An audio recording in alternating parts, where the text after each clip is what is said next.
চাকরির ফাঁকেই চলতো প্রস্তুতি, ছুটির দিন পড়াশোনা। এক চান্সেই আইএএস হলেন বাংলার যাদবপুরের মেয়ে নেহা ব্যানার্জি। হ্যাঁ, ঠিকই শুনেছেন, এ যেন রূপকথার গল্প। তবে এই ঘটনা গল্পের মতো শোনালেও তা বাস্তবেরই ঘটনা। উত্তরপ্রদেশের নয়ডায় চাকরি করতে করতেই ইচ্ছে হয় ইউপিএসসি দেওয়ার।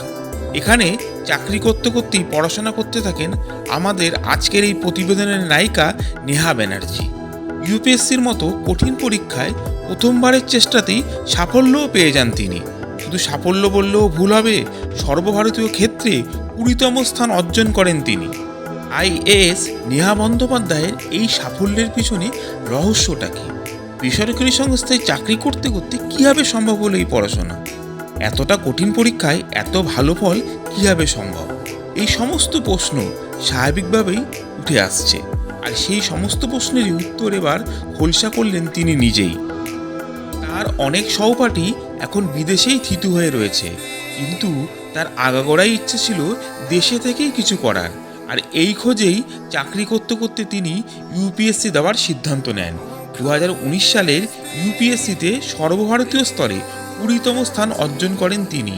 এরপর ট্রেনিং শেষ করে বাঁকুড়ার খাতড়ায় এসডিও পদে চাকরি করছেন তিনি। এত বড় এত কঠিন পরীক্ষায় প্রস্তুতি কীভাবে নিলেন তিনি? এই প্রসঙ্গে নেহা বন্দ্যোপাধ্যায় জানান, প্রতিদিন সকাল 7টা থেকে 9টা পর্যন্ত পড়াশোনা করতেন তিনি। অফিসে যাওয়ার আগে ওই সময়টা তিনি পড়াশোনার পিছনে দিতেন। সপ্তাহে 2 দিন ছুটি থাকতো তার, সেই 2 দিন এক নাগাড়ে চলতো পড়াশোনা। এক দিন অন্তর 12-13 ঘন্টা করে পড়তেন তিনি। প্রস্তুতির কথা বলতে গিয়েই তিনি জানালেন, পড়াশোনার অনেকটা তিনি ডিজিটাল মাধ্যমেই সেরেছেন। মোবাইলে খবরের কাগজ পড়া থেকে শুরু করে বিভিন্ন বই পড়া, ক্লাস করা সবই ছিল ডিজিটাল মাধ্যমে। তিনি জানান, আমি অনেকটা মোবাইলে পড়াশোনা নিয়ে এসেছিলাম। খবর, কারেন্ট অ্যাফেয়ার্স পড়তাম মোবাইলের মাধ্যমেই। কিছু কিছু নোট মোবাইলে নিয়ে এসেছিলাম। অফিসে যেতে যেতে বা অফিসের লাঞ্চ টাইমে ওগুলো পড়তাম। তিনি আরও জানান, একাডেমিক লাইনেই যেতাম। আমি দেশ ছাড়তে চাইনি। আমার ইচ্ছে ছিল দেশেই কিছু করব। আমার ছোটবেলা থেকে ইচ্ছে ছিল আমার পড়াশোনা যাতে মানুষের কাজে লাগে। আমি খুঁজতে খুঁজতে দেখলাম এমন চাকরি করা যায়। এই কথা ভেবেই আমি ইউপিএসসি দেওয়ার সিদ্ধান্ত নিই। এর থেকে আর কোনো ভালো জায়গায় হতে পারে না যেখানে নিজের পড়াশোনা মানুষের কাজে লাগানো যায়।